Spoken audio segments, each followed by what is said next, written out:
asalaamaaleykum gars yi vidéo tey bi dama leen di wan nan ngeen di mise à jour seen WhatsApp GP bu fekkee nouveau nga ci chaîne bi bul fàtte abonné activer cloche bi partager vidéo bi pour chaîne bi gën a am doole tamit bul fàtte like vidéo bi lu am solo la ci chaîne bi léegi dañuy ouvrir WhatsApp GP mais balaa ñuy commencer dañuy répondre benn question ci commentaire yi kii dañuy bu dee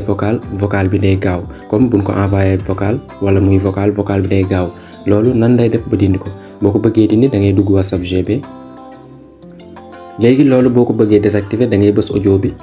boo bësee audio bi fi mu def 2 bi nii bu defee 2 bi dafa gaaw bu fekkee 1 bi mooy normal bi bu fekkee 1.50 bi tamit dafa gaaw bu la envoyé vocal tamit nan lay mel léegi bu la envoyé vocal tamit dañ koy changer bu fekkee 1.50 bi dafa gaaw bu fekkee 2 bi dafa gaaw trop mais 1 bi mooy normal. léegi nan ngay mise à jour sa WhatsApp GP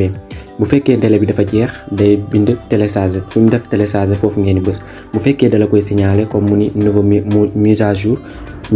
bi ngeen di bës léegi boo ko bëggee mise à jour ci application mu la koy signaler da ngay bës 3 points ci kaw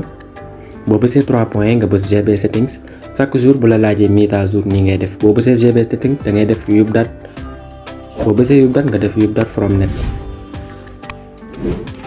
boo bësee update from web nga gis sa loxo ba ci suuf lien bi mi ngi ci description vidéo bi boo bësee lien bi dina la indi fii directement après da ngay glisser sa loxo ba ci suuf am na benn tableau bi muy indi fu mu def télécharger GB WhatsApp Pro V17.10 dernière version pour Android léegi di ngeen gis téléchargement direct et lien miroir léegi après nga bës télécharger direct ngeen xaar seconde yi jàll.